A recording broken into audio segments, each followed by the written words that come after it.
Hey there everyone, that sexy nerd is back again, and we're here for a new Rockstars review of season 2, season 2, episode 1 of House of the Dragon. Now, there's probably a lot of stuff I missed, but you know, I mean, I'm kind of seeing how the show is going through. Maybe that's like, people are like he knows what's gonna happen and everything, and I'm like, yeah, but still, there's no sure way that it'll happen the same way it did in the books. I mean, Blood and Cheese sure proved that, but I knew that whole twin fight was gonna happen. I didn't think it was gonna happen the way it did, because it does kind of happen differently. You know, there's more of a definitive answer in the show, despite it still being confusing, but still. But anyway, let's see what new Rockstars has to say with everything that happens in this. So please smash that like button if you want to see more sexy and nerdy content, and subscribe if you think I deserve it. And let's do this thing, y'all. And by the way, please check out my Patreon on my channel. Episode 1 and episode 2 of season 2 are up there right now, as well as season 3 of The Boys. It's episodes 7 and 8. And again, I'll probably work on The Boys afterwards, because I got everything else that I've got to do right here. So let's just get into it.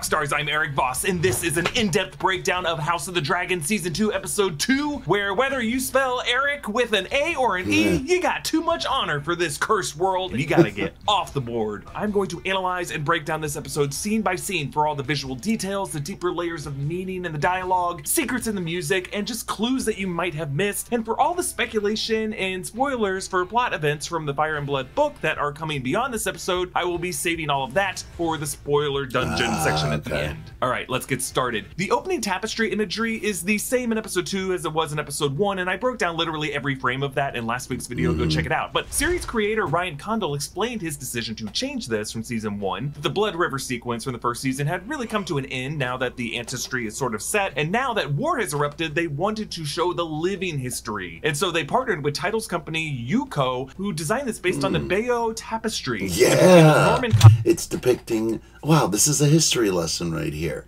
This is the war, this is the Battle of 1066 in Europe, when William the Conqueror actually took over Europe and a Frenchman took over England. I'm sure they love to be reminded of that. Conquest of England. Like Aegon the Conqueror, William I crossed the English Channel and established the throne of a country that lasts to this day. This episode opens in the Red Keep hours after Prince Jaehaerys' murder. A maid brings out the bloodied sheets of the young prince. While episode 1 spared us the sight of any blood, this episode leads with it. And a general trigger warning for this breakdown: while I'm going to avoid showing any extreme violence, some of the details I talk about may lead you to dwell on the events of episode 1 more than you would want to. So household staff are dragged into the halls in these early morning hours, as Aemond is later told by Sylvie, "I would remind you only that when princes lose their temper, it is often others who suffer." Yes, the greatest pain inflicted by the Greens after this tragedy is against their own loyal servants. A Kingsguard hands a blanket or a pillow to dogs to get the scent. This would have been from Jaehaerys' bed, and I think they must know that the boy's head was taken, so they're trying to get a scent of Jaehaerys' head itself. Sir Criston Cole sneaks through this chaos, and he's not wearing his helmet. He looks pretty flushed, as he was caught literally with his pants down. A boy who I assume is a chimney sweep is tripped, spilling his bucket of ashes, which match cut with Aegon smashing his father Viserys' model of Valyria, which was also destroyed in ash and in fire from erupting volcanoes. By destroying this model, Aegon is destroying his father's legacy of temperament and caution, which Otto will later warn him about. And Aegon is symbolically neglecting a duty that was carried on from Valyria and the dream of Daenerys that saved this entire family lineage, a dream that later inspired his namesake Aegon the Conqueror in his dream, a dream that this Aegon does not know. Aegon screams, "I'll kill them! I'll kill them all!" Now he's sounding like his descendant, the Mad King. Burn them all! He also says, "They castrated me! They castrated me." So remember last episode we talked about how Aegon jokingly considering the name of Aegon the Dragon would be ironic given the death of his only son and only heir, considering the Greens' claim to the throne is based on male primogeniture. Ryan Condal did confirm that they decided to exclude Aegon and Helena's second son from Fire and Blood, Maelor, from the show, at least for now. But sex and procreation are obviously still important to Aegon, as in this chamber he left up Viserys' horny orgy tapestries that we cannot show you. Blur them all! But we should note that Aegon may still have a male child. Season 1 episode 9 showed the platinum-haired Targaryen bastard in the fighting pits, but more on him in the spoiler dungeon. Aemond finds a hidden door in his wall, the wall that shows a mural of Balerion the Black Dread burning Harrenhal, and Blood and Cheese had used this secret passageway to enter the royal quarters section of the Red Keep. This would be one of many passageways built into the Red Keep by the architects who were killed by Maegor the Cruel to keep these secrets. Based on Aemond's reaction, I think he didn't even know this passageway was here the whole time he'd been in this room. And he's realizing now, well shit, they used my room to do this. I was the target. The coins he and Sir Criston had used to mark the map are gone. He finds one left over beneath the table and holds it directly in front of his one remaining eye. Coins are used to cover the eyes of the dead, as we saw with Joffrey's corpse in Game of Thrones Season 4. So Aemond is dwelling now for the first time on his own mortality. Ramin Djawadi's chaotic violin sobers into a familiar piano melody. Oh yeah. This track, Ramin Djawadi composing a House of the Dragon update to his Light of the Seven from Game of Thrones, this track is called Fate of the Kingdoms. We actually first heard it in Season 1 Episode 9 over the montage of the Greens seizing power following Viserys' death. That decision to usurp was truly what started this war. Alicent tells Otto, "The child is dead. His pain is ended. But what they've done to my girl." Yeah, she's about to say, to my girl. Alicent knows that it's Helena, the sweet prophetic bug girl, hinted in the series to be on the spectrum, who's going to have to live with this. More on Helena's future in Fire and Blood in the spoiler dungeon, but last week I noted that this show seems to be picking a side in the Blacks versus the Greens, certainly drawing more sympathy towards Rhaenyra, but for the early scenes of this episode, focus is certainly given to the humanity and to the shame felt by Alicent. What if the hand that's done it is not who must be blamed? The gods punish us. They punish me. As a sept-going woman, Alicent blames herself and her sins with Sir Criston, but Otto is already moving on to political tactics, saying some good may yet come of this. In the small council chamber, Aegon rages at Sir Criston. I'm bad! Instead of safeguarding the sanctity of my family. Yeah, Sir Criston technically doesn't lie. He was a bed, and Aegon doesn't even realize the irony of his words. The sanctity of my family. Alicent refuses to even look at Sir Criston when this is happening. And we learned in HBO's behind the scenes video that Otto's map of Westeros that stands vertically in the small council chamber is made out of separate pieces of ivory jigsawed together to represent the separate geographical regions of Westeros. This prop is awesome. After running out of people in the small council chamber to blame, Aegon turns to his mother. You wished her life to be spared. If I may, Your Grace. Ah, this is the moment Lord Larys Strong, despite entering this room moments earlier, and even hearing Aegon say, bitch queen of bastards, hinting that Jace and Joff are Strongs, and thus his biological nephews, only now does Larys choose to speak up to take Aegon's rage off of Alicent. Larys reports that they caught Blood with Jaehaerys' head in a sack. Remember, Blood would have been identified by that maid who spotted him and ran off in episode 1. Otto suggests that they tell the realm that Rhaenyra did it. I will not be seen as weak. You're already seen as weak, Aegon. Notice how the camera suddenly shifts to a low angle of Rhys Ifans to make him look like a grandfather towering over his grandson. He suggests that after the hasty coronation interrupted by Rhaenys and Meleys crashing through the dragon pit, they really need a spectacle of their own in the form of a funeral procession with Jaehaerys' body with the women in tow. Helena sniffs the cloth for Jaehaerys, and this is what she was sewing the golden dragon into in episode 1, meaning that she was inadvertently sewing his funeral garb. Or did she know? Either way now she's just trying to cling to the scent of her son. She's leaning against the bedpost of Jaehaerys' bed, unable to turn back to look at Jaehaerys' bed. HBO's behind the scenes video showed how Helena graffitied all over the walls drawings of her dreams.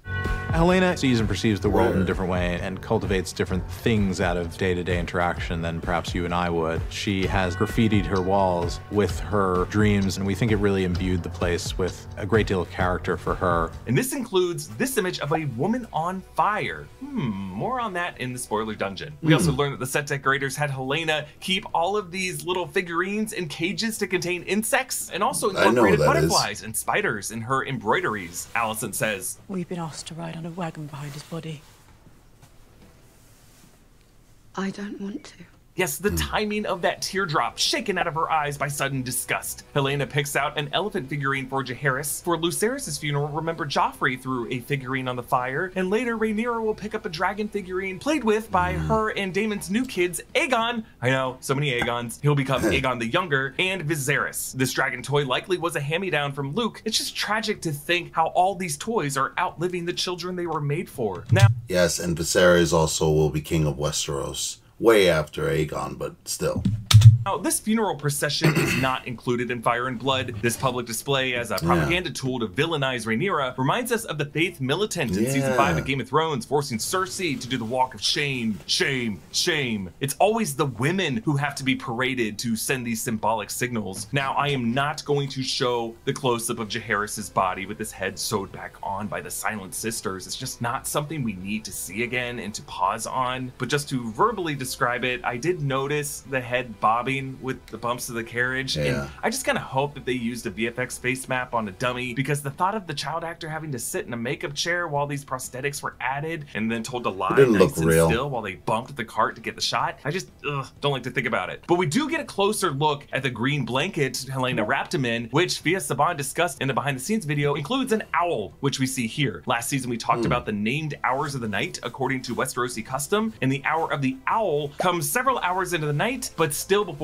dawn, which might have been right when Jaehaerys was murdered. The Gold Cloak Blood confesses Daemon's involvement and an unnamed rat catcher, and Larys brings in King Aegon to beat him with a mace. Aegon beating him to death does not happen in Fire and Blood, and Aegon's rage, when you think about it, actually causes more harm, since because they didn't take the time to bring in the 10 household rat catchers in front of Blood so that Blood could identify Cheese's face in the lineup, they had to end up executing all the rat catchers. In the Fire and Blood book, it gives additional context about Blood's interrogation, saying, quote, after 13 days of torment, Blood was at last allowed to die. Queen Alicent had commanded Larys Clubfoot to learn his true name so that she might bathe in the blood of his wife and children, but our sources do not say this occurred. The procession passes this woman. I think this might actually be the same person as Hugh's wife, named Kat, played by Alora Torchia, who we will see later this episode. Helena kind of disassociates as she sees the petals raining down around her, and I feel like she might be having another vision, perhaps of raining ash. She ends up panicking as the small folk mob her cart as it's stuck in the mud, and they are on her side in total grief here, but trailer footage includes shots that I was surprised not to see here, showing Alicent and Helena wearing black veils running through rioting streets, and I think Helena might actually be foreseeing a future moment when the people of King's Landing turn on them. We go from Sir Arik heaving the carriage out of the mud to this shot of Rhaenyra learning the news with Arik's twin brother Eric out of focus behind her. This link between the twins, Arik and Eric, will be the last strand of love shared across these warring factions. Jace proposes,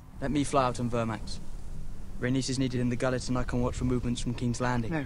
Rhaenyra knows that they're now caught in a cycle of a son for a son for a son for a son, and just does not want to keep trading by escalating with dragon deployment. The Black Council hints that they don't think the other lords of Westeros will believe that Rhaenyra had nothing to do with Jaehaerys' death, and even hint that they themselves don't think that she had nothing to do with it. But it's a lie.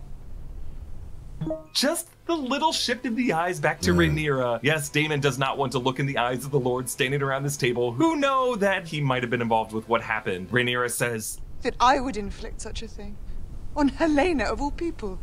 Yes, one commonality shared between Rhaenyra and Alicent in this episode. While all the men of both councils view the act as a crime against the crown, or against Aegon, or against the prince, which that's fair, Alicent's first words were how this hurts Helena, and Rhaenyra also sees it primarily as a crime against the mother. There's an empathy among mothers in this episode that the men of the episode do not understand. Then there's this long pause. Bullshit. The death of Prince Lucerys was a shock and an insult.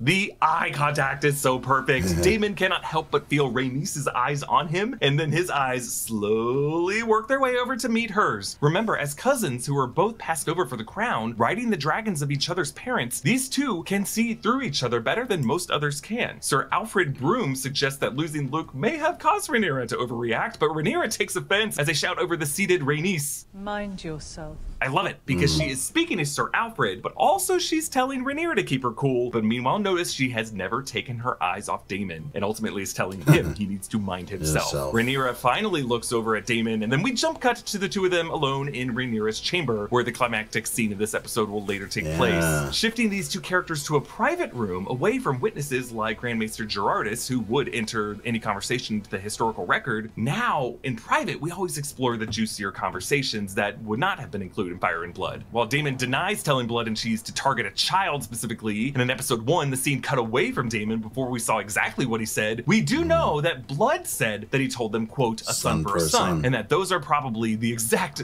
vague words that Daemon gave. But Daemon here never admits to saying a son for a son, and chooses his words carefully with Rhaenyra now. And Rhaenyra just sees right through it. She finally realizes that she cannot trust Daemon, and that as a child she viewed that as a challenge, but now she has no time for games. Or have you used me to grasp at your stolen inheritance?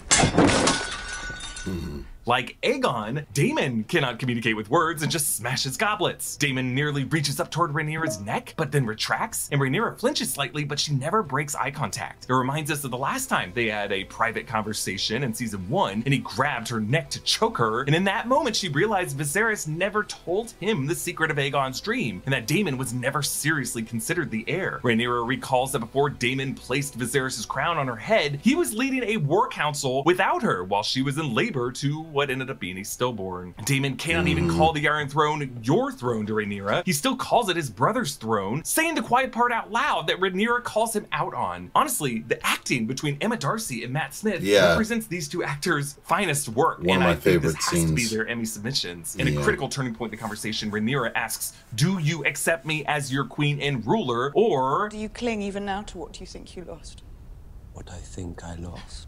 A few incredible things here. One, Daemon, by not answering Rhaenyra's question outright and just repeating her sentence back to her, semantically does answer the question, because he's literally saying the second one. I do still cling now to what I think I lost. Also, the composition of the shot. When Rhaenyra asks, do you accept me as your queen and ruler, she is in focus in the background, but when she says, or do you cling even now to what you think you lost, they do a focus shift in the middle of the shot to Daemon in the foreground to show how he puts his own pride over his respect for her. And then lastly, the plant decoration in the background of this room sticks out in radial strands from behind Daemon's head to make him look like he is trying to crown himself in his own mind's eye. Daemon says that Viserys chose Rhaenyra as heir just to put Daemon in his place. He was not afraid of you, Daemon!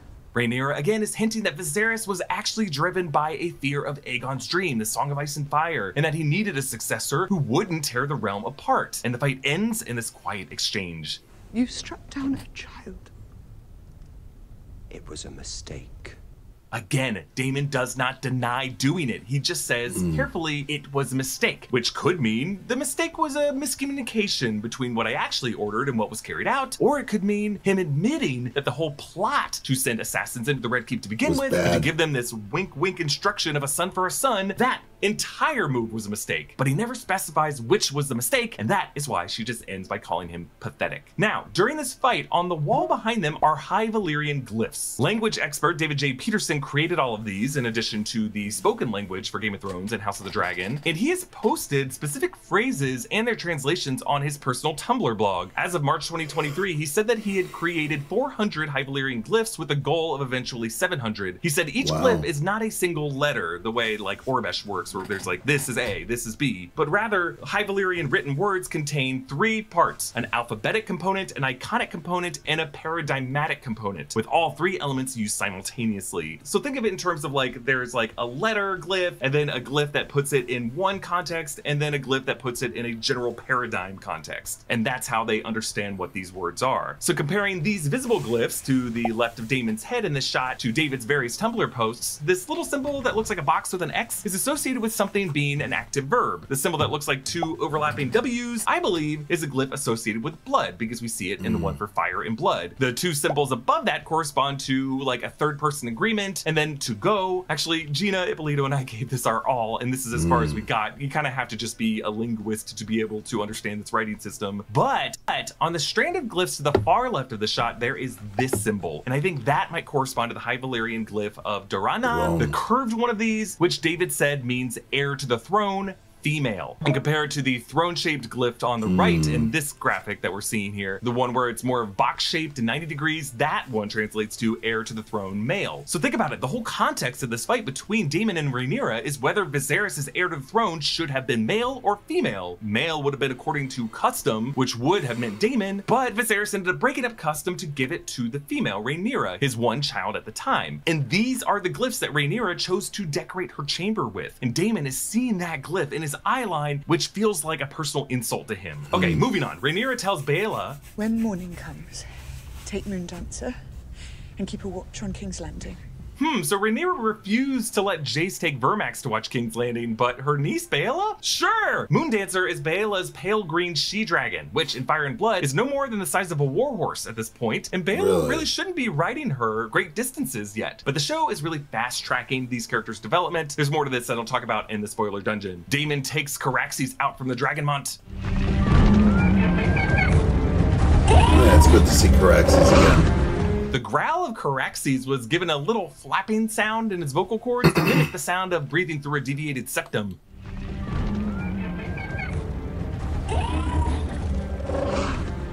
In Fire and Blood, Daemon was already somewhere else for all of this, but the show placed him here at Dragonstone so that Rhaenyra could completely break his ego, putting the show version of Daemon on a very interesting self-reflective journey this season. Check out the conversation that they had over on the break room after show for this episode of House of the Dragon, because they explored that with a lot of interesting points. Rhaenyra plays with her two youngest sons, fathered by Daemon, Aegon, aka Aegon the Younger, and Viserys. These boys play with the toy model of Dragonstone, and Rhaenyra hands the younger son, Viserys, the dragon figurine. The older son, Aegon the Younger, actually does have a living dragon right now named Stormcloud that he has not yet ridden, we don't think. But this younger son, Viserys, really just has a dragon egg from his crib that has not hatched yet. So I wonder if Rhaenyra may be giving him this little dragon figurine as like a good omen. Rhaenyra looks at the dust wafting in the sunlight, paralleling the moment Helena did this with the petals. Really, we're seeing two mothers both grieving losing a son and still having to be queens and mothers to surviving kids. We've partnered with Geology to bring you that follows her started. Alicent, paranoid, watches her maid pour out the last pitcher of bathwater and then follows her out. After shooing away the bathmaids last episode out of fear that Larys may be installing spies, she's especially paranoid now after the blood and cheese incident. And then Sir Criston, after being unable to look at Jaehaerys' blood-stained mattress before, he now chooses to get upset about the mud stains on Sir Arik's white cloak. You defy my authority, Sir Arik. Now I know Arik and Eric are really just meant to be homophones. They're both pronounced Eric, but I just pronounce them differently just so you guys are clear. But as someone also named Eric with normal spelling, I swear to God, I can tell by the way people pronounce my name whether they think I spell it with a C or a K. It's just a thing, trust me. And I'm telling you, in this moment, Sir Criston deliberately pronounced it more like Eric than Arik just to piss off Arik. Like he's saying, you're the same as your brother who betrayed us. Sir Arik likely knows what Sir Criston was doing that night, but at first is careful not to make it a whole thing. I have heard, my lord. I'll remedy the error. It looks like he might have checked Criston's chest plate a little bit there. But Sir Criston was also standing so close to the bench that it was impossible for Sir Arik to pass him without bumping him. So really, I think he was baiting him. Sir Criston asks Arik where he was when Jaehaerys was murdered, but I'm pretty sure Criston knows that Sir Arik was doing his duty. He was guarding the king in the throne room, but really he is just tempting Arik into losing his temper and to come at him so that he can escalate stuff now crazily so that he can use that as a predicate to bring up this new mission. He's really catching Arik in a trap here because Sir Criston sucks. And I like how the other knights leave the area, and when an armorer knocks a crossbow, Criston pulls Arik out of earshot. It's another example in this episode of a conversation whose exact transcript is disputed in Fire and Blood, taking place in this show in a private setting with no witnesses to verify it. Sir Criston says, "You will go to Dragonstone and strike down Rhaenyra in her own halls." Now, in Fire and Blood, Sir Criston tells Arik to pose as his twin brother, but it's uncertain if the order was to kill Rhaenyra or to kill one of her kids. Meanwhile, Baela asks what Jace remembers of her uncle, referring to Leonor Velaryon. He taught us to catch fish and sing sailors' shanties. He had a weakness for cake. A sweet tooth for the Night of Kisses, maybe. Bela asks Jace about Harwin Strong, and there's this sweetness here, indicating that both Bela and Jace might be clear and on the same page that Harwin is his biological father, making Jace a bastard, and they're both just okay with that. But that would also mean that Jace knows that if this war ever ends with Rhaenyra as the victor, his half-brother Aegon will probably be named heir over him. And I think we can assume from that Jace was probably not told about Aegon's dream, at least not yet. We learned that Aemond wasn't killed because he apparently had spent the night in the Street of Silk with Sylvie, the brothel madam played by Michelle Bonnard, whom Sir Criston and Aemond spoke to back in season 1 episode 9 when they were looking for Aegon. How you've grown. Aemond says, I do regret that business with Luke. I lost my temper that day. I am sorry for it. We knew from Aemond saying, Vhagar, no! That Aemond on the series did not intend on it going that way. But when you go back to watch the scenes at Storm's End, remember Luke didn't really do anything to trigger Aemond's temper. Like, Aemond started that night with fire in his blood. I think Aemond only feels regret now because he was very nearly killed. He's dwelling on his own mortality. Also, we should note that of all the sex workers he could have picked in this brothel, Aemond chooses the older madam, with her hair the same color as his mother's, and he boyishly rests his head on her lap. This is a conversation that he wishes he could have with Alicent, but you know, her lap is occupied. We check in with Hugh, the Ironsmith, who requested to be paid up front by King Aegon in episode 1, and we learn that he has a family, his wife, Kat, and a sick child. The blockade in the gullet is causing food to become scarce and prices to inflate in King's Landing. Now, Hugh having a family is not mentioned in Fire and Blood, but more about what the show might be doing with the character in the spoiler dungeon. For now, I'll just say his big old pinch of salt that he adds to his soup tells us this guy likes a bit of seasoning in his life. On Driftmark, Alan of Hull reunites with his brother Adam of Hull, played by Clinton Liberty. Corlys's ship, the Sea Snake, is being reconstructed in a drained bay that will refill with water when the dam is opened and the tide rolls in. You can actually see the water line on the seawall there. Despite the strong likelihood that Alan and Adam are Velaryon bastards, Adam does not have Corlys's silver Valyrian hair, which I find interesting. Still, Adam says, "But brother, he owes you. He owes us." Yeah, I think the implication is that Corlys is their father and they're bastards of him. The scene ends with them headed off to eat some stew, and I just think it's worth noting that the small folk of this, both them and Hugh, are slurping stew this week. Rhaenyra goes through the Dragonstone archives and finds this book entry with one page about Aegon the Conqueror and his sister wives, Visenya and Rhaenys. The bottom paragraph reads this: Visenya was as fierce and noble as a warrior, and Aegon himself able to wield power from sky and land in equal measures. At the hand of her Valyrian longsword, Dark Sister, many an enemy could be slain. She was indeed as comfortable in... and then it trails off. This passage is talking about Visenya, who rode Vhagar, so I think she's looking up information and history about the dragon Vhagar and really how dangerous it is. But also, in reading Visenya's story, Rhaenyra is finding strength in history. The fact that Aegon's sister wives were as fierce as he was, and so Rhaenyra doesn't need to feel intimidated by Daemon. Rhaenyra turns the page, and the text on the right reads, despite the great success of the first conquest, Aegon had yet to succeed with his quest to conquer all 7 kingdoms. Under the leadership of the formidable Princess Miriam Martell, Dorne had fiercely resisted, proud and defiant of their land. Aegon would not be deterred so easily, thus came the First Dornish War. King Aegon had already proved himself to be a highly skilled dragon rider, having first tasted the metal of warfare in a great century of blood, a time of much chaos and destruction, known to many as the Bleeding Years. In the impending battles to come, he would wrestle towards victory, flying above the ranks of his foes upon Balerion. So let's talk about the First Dornish War. In that war, Miriam Martell,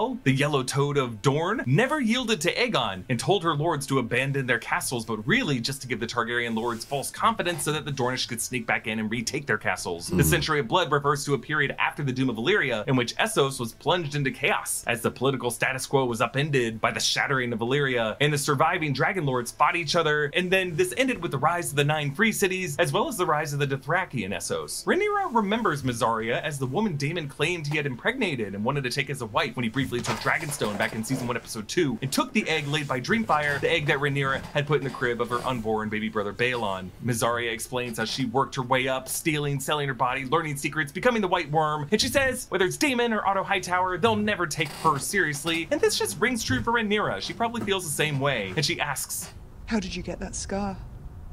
This scar was actually on Myzaria's neck throughout season 1, and the thinking is that she might have once been a slave and might have worn a slave collar around her neck that left this scarring. Adam of Hull digs for clams and crabs. The dragon Sea Smoke flies overhead. This was the dragon of Laenor Velaryon, who died in Fire and Blood but was left alive in this show, yet his dragon remains riderless. There's this little moment with a man in King's Landing who steals food and pockets it. This is actor Tom Bennett, who we know will be playing a character named Ulf the White. That is, I knew that was Ulf. particularly judgy of Aegon's executions, but more on him in the spoiler dungeon. Aegon ordered all of the Red Keep rat catchers to be hung in public. We're not going to show you their hanging bodies because YouTube, but we counted 10. 10 of them! In Fire and Blood, Aegon does indeed do this, and the Red Keep replaces the rat catchers with a whole bunch of cats. While the other rat catchers are mourned by their family members, Cheese just has this poor mistreated dog. God, I hope Hugh Hammer adopts this dog. I'll watch 6 seasons of Hugh and Cheese Dog. The last pieces of Viserys' smashed model of Valyria are carted out of Aegon II's chamber, the last fragments of his father's pragmatic legacy brushed away. The only visual remembrance Aegon has of his father are Viserys' horny dragon bestiality porn artwork that we can't show you because of YouTube. Otto rages.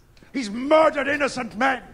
And one guilty one. In criminal law, there is a concept called Blackstone's ratio, coming from English jurist William Blackstone in the 1760s. It is better that 10 guilty persons escape than 1 innocent suffer. And since in America, we have like English common law as the basis of our judicial system, and we have this concept of innocent before proven guilty, with the burden being on the state to prove beyond a reasonable doubt that someone is guilty. But truly, Aegon's rationale represents a pre-Enlightenment medieval thinking. Otto closes the doors, so it's just him and Aegon and Sir Criston, and I'm sorry to keep harping on this, but it's yet another example of the most tense moments on the show being something that would be kept unheard by the historical transcript of any other witnesses. Otto says Aegon squandered the PR advantage they gained from the funeral procession, which particularly enrages Otto because it meant that he humiliated his daughter and his granddaughter for nothing. Aegon says, I wish to spill blood, not ink.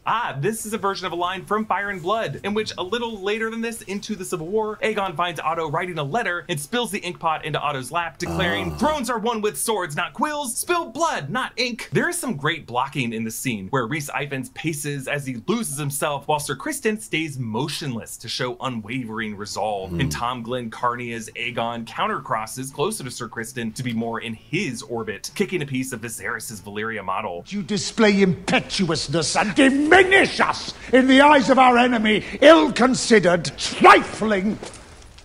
And hearing Aegon swipe that piece on the floor makes Otto trail off his sentence and realize how good he actually had it with Viserys. But Aegon counters that Viserys is dead. He is. And we are the poorer for it. And again, amazing shot composition with the 3 men forming a perfect line, Aegon in a pickle between the hand of his past and the hand of his future. But then Otto goes a step too far, out of personal ego and spite, typical of the Greens. He was right about you. He made me king. Is that what you think? So Rhys Ifans is eating it up in this scene. And as TV viewers, we like to see him score this shattering jab. It's kind of like in The Social Network when Andrew Garfield tells Timberlake, "I like sitting next to you, Sean. It makes me look so tough." In season 1, throughout Viserys' later years, he maintained that Rhaenyra should remain his heir, even after Aegon was born. And it wasn't until Viserys' deathbed, when he was rambling about Aegon's dream, that Alicent misheard the word Aegon and thought it referred to her son. And then Otto used that as an opportunity to put Aegon on the throne, while Aegon had been hiding drunk in King's Landing. So in this moment, Otto is admitting to Aegon that Viserys saying Aegon on his deathbed was just complete bullshit, and that they used that to their advantage, and really was Otto who put him on the throne. Knew that. But like Aemond going too far against Luke and Aegon going too far with the rat catchers, this was an unnecessary late hit by Otto that really just forced his grandson to dismiss him, and so he tells him to remove the badge. You wouldn't dare. I have dared, and I find it stimulating. Last episode, Aegon struggled to decide on a moniker for himself. Should it be Aegon the Magnanimous, Aegon the Generous, Aegon the Dragon? Now he seems to be activated by the identity of Aegon the Daring, but in Fire and Blood, it's really his younger brother Daron who goes by the name Daron the Daring. Aegon says to give his hand badge to Sir Criston. My new hand will be a steel fist. Ooh, what the young pup king fails to remember is the old adage, the king shits and the hand wipes. So do you want a steel fist wiping ya, Aegon? Otto tosses the badge and it clangs at Sir Criston's feet, recalling Sir Barristan Selmy's forced retirement in Game of Thrones Season 1. Here, boy. Melt it down and add it to the others. On Otto's way out, Aegon says, "You are dismissed." It's the kind of power move that we saw in another Aaron Sorkin script, A Few Good Men. Read the letters. I'll expect a report when you return from Cuba. Sure. You're dismissed. I always forget that part. Freed by Rhaenyra, Mysaria passes the arrivals to Dragonstone, including a white-cloaked Sir Auric, which causes her to do a double take because she just saw Sir Eric back in the castle. So this sets up why we had this interaction back in episode 1. When last we met, there were 2 of you. So Mysaria stops her guard stops her guard to alert the castle, but we don't see that chain of communication from here on out in the episode, so we are just left in a state of tension, wondering if the word can get to the right people at the right time. Initially, it seems like they were going to separate Eric from Arik, Arik being the assassin, Eric being the impression, by having one of them have a helmet on. But immediately, when Sir Eric passes Sir Arik takes his helmet off because he realizes, oh, I need to have my helmet off to look like my brother. So even now, from this point, the viewer won't know for certain who's who for much of these final 10 minutes. Sucks. Like, there is this shot where who we assume is Sir Arik, the assassin, passes the painted table so that we think, oh, it's like when Blood and Cheese walk through the throne room unnoticed in episode 1. But then we cut to shots of Rhaenyra stepping away from her hair being braided, and we're like, oh, stay up, stay up, stay up, don't go to bed, don't put your guard down. And actually, Rhaenyra might be looking out her window, seeing Mysaria and her guards running up toward the castle and wondering, what's that all about? But then our next shot is of Sir Arik walking, but no, that was Sir Eric, the protector, walking past the painted table, while Sir Arik, the assassin, had been hiding behind a corner during all that time, waiting. So even the editing is obscuring who is who, and it's part of what makes this sequence so tense. Arik locks Rhaenyra's back door, cutting off her escape, and then goes around to relieve Sir Laurent Marbrand at Rhaenyra's main door. And then Rhaenyra's maid says that she'll bring a draft from the maester. So, like everyone drinking wine in the Red Keep in episode 1, we're like, oh great, now the target's gonna be drunk. But Sir Arik bursts into the room. Believe me, I had no choice. I don't understand. So I have to assume that when Sir Eric passed Arik before, Eric had been headed outside, and that is where he ran into the guards that Mysaria sent up, because Eric doesn't need any time to assess what's going on in the room here. He knows that his brother is in there. So watching this amazing scene for the first time, the duel is just so gripping because we quickly lose a sense of who is who. So let's take this play by play. So Arik lunges at Rhaenyra, and Eric rushes over to block, and then from here the music stops, and everyone just looks at each other in a state of panic. Arik starts hacking away at his brother Eric, and then their swords clash as Rhaenyra tells her maid to go find Sir Laurent. Rhaenyra crawls out of her bed and then hugs the curtains, and then Eric, the protector, has to turn back to see her to make sure that he's staying between her and his brother. Arik strikes at Eric and then cuts his leg, knocking down the protector and exposing Rhaenyra. She runs for it, but Arik lunges at her. Eric scrambles to his feet and kicks his brother into the flower pot, and Rhaenyra is now so close to all these swinging swords, she can't even get to her feet without risking getting cut. It's all so intimate and in close quarters. Now the two brothers are back at their feet, and I believe Sir Eric, the protector, is wounded in the leg, while Sir Arik, the assassin, is bleeding from the mouth. Sir Laurent finally arrives, but he's not wearing armor, and Rhaenyra tries to escape out the back door, but it's locked. Sir Laurent asks, Which is Eric? It's an insane thing to ask, because the way these characters' names have always been pronounced on this show, they're both Eric. Rhaenyra and we have no idea the answer to this question, but Eric, the protector, chokes Arik, the assassin, who says, We were born together. You parted us! But I still love you, brother. Ah, so Eric, the protector, blames Arik, the assassin, for parting them. As in, this decision to come to assassinate Rhaenyra was what parted us. Before this, we were still brothers. It wasn't Eric leaving King's Landing to join the Blacks that did that. It was when they decided to hurt each other. Eric plunges his sword into his brother's chest, but now the room is crowded. Sir Laurent is there. Your Grace. Eric. Forgive me. Oh my God. He should so never while the have done winning that. twin addresses Rhaenyra as Your Grace, Rhaenyra from that assumes that it's her protector, Sir Eric. Now, in Fire and Blood, Sir Arik gets this order from Sir Criston and is disgusted by it. He prays for forgiveness. And when he enters Dragonstone, it's not Mysaria who spots him, it's his own twin brother, and they start fighting from there. The brothers do fight and kill each other, but according to Mushroom, the fight is quick and angry, but according to the singers, the fight lasted for an hour, and the brothers died in each other's arms, declaring their love for each other. So I love that it's still quick and angry, but it feels like a long time, and the brothers do die hugging each other and loving each other in this chess match. That's why, honestly, I was pissed how they ended the scene, and like, you know, you don't technically know who it is. It still followed the book very well and kind of combined both the stories, and it was beautiful.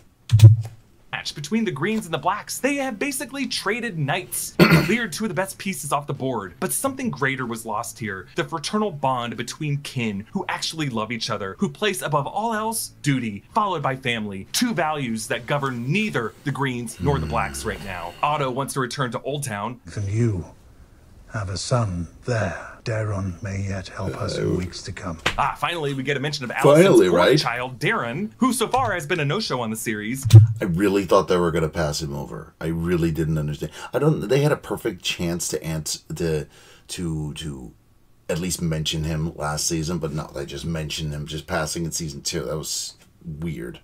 He has bonded with a she-dragon named Tessarion and has not yet been cast for the show, so I don't know if we'll see him this season. Alicent tells her father to go to Highgarden and to the Tyrells instead to secure the Reach. Alicent finds Aegon sobbing, but does not comfort her son. Compare that to Rhaenyra when her son Jace was crying in episode 1. The episode ends in this private moment with Alicent and Sir Criston as she slaps and shoves him, but then cannot help finish what they started at the end of last episode. I feel like Otto Hightower here, despite all the goodwill this episode gained by making me feel sympathy for the Greens. And for Alicent in particular, we're just back to this show, forcing the character back into a selfish impulse. How could an episode that opened this way end by making Rhaenyra look like a helpless victim and Alicent look like Lady Macbeth? Okay, closing out on the spoiler dungeon. Okay, we're gonna take these book spoiler by book spoiler, starting with Tom Bennett in this episode as a character named Ulf the White, who, along with Hugh Hammer and Adam of Hull, will become Dragon Seed for the Blacks, Valyrian-blooded individuals recruited to ride dragons by Daemon.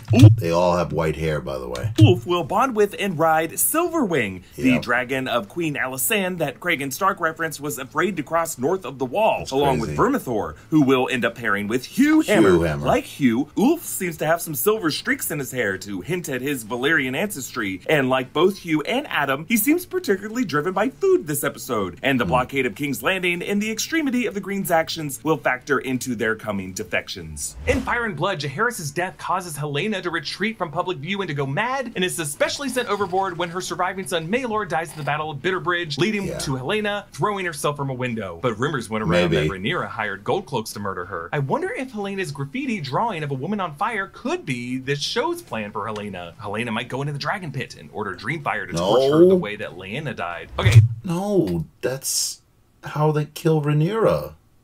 Why would you think that? The boy in the fighting pits in season 1 episode 9, who we think might be Aegon's bastard, was confirmed by the show last season to be Gaemon Palehair. In Fire and Blood, Gaemon Palehair is just a kid from the Street of Silk whose mother Essie claimed was Aegon II's son, and this little kid later leads a really fun populist uprising, but it ends with his mother renouncing his paternity from Aegon II, maybe forced to renounce it, we don't know, and Gaemon ends up becoming Aegon II's ward of the crown, and then later the food tester for Aegon the Younger, Aegon III, and then the poor kid later dies of poison. Okay, next. Well, not really. Awaken to a world of wonder in Final Fantasy XIV Online. Okay, next, that mention of Jace and the Gullet and Rhaenyra's refusal to let him take out Vermax, I think was actually setting up her fear of Jace's coming involvement at the Battle of the Gullet, which I think will be the season 2 finale battle. Okay, this line from Rhaenyra. Maybe. When morning comes, take Moondancer and keep a watch on King's Landing.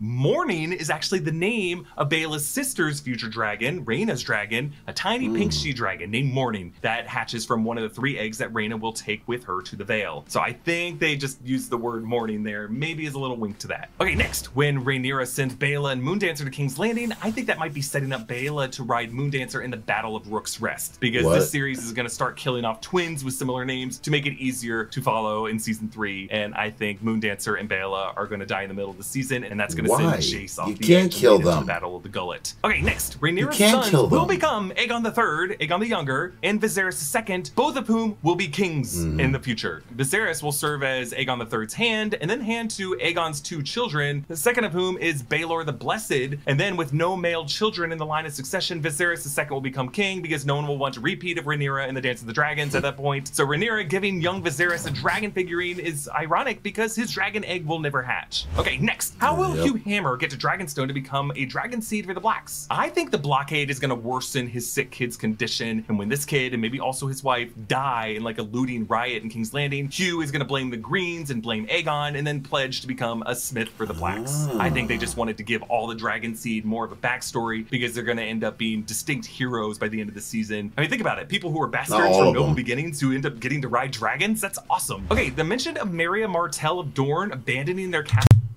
to trick the Targaryens, I think might be a clue setting up how Daemon is going to end up tricking Aemond with Harrenhal, leaving Harrenhal empty as like a fake out while they actually go down to take King's Landing. And then finally, a big spoiler here for the whole series, Rhaenyra's tension with Sir Alfred Broom on Dragonstone. Let's keep an eye on that because ultimately it's going to be Sir Alfred who betrays Rhaenyra when she flees King's Landing after the storming of the Dragon Pit, returns to Dragonstone, and I won't even say here what happens after that. Okay, comment down below with your thoughts, and a big thanks to Brandon Barrick. Spoilers, even more spoilers. I believe that the woman on fire is actually Rhaenyra. It's how she dies. She gets eaten by, what is it, Aegon's dragon. I don't remember his name. But Aegon's dragon, which is injured, he just basically eats her up, puts her on fire, and yeah. I don't know why they would think that. And when you know the death of this person, but I don't know. What do you guys think? Do you guys disagree? Please smash that like button if you want to see more sexy and nerdy content, and subscribe if you think I deserve it. And I'll see you on the next episode.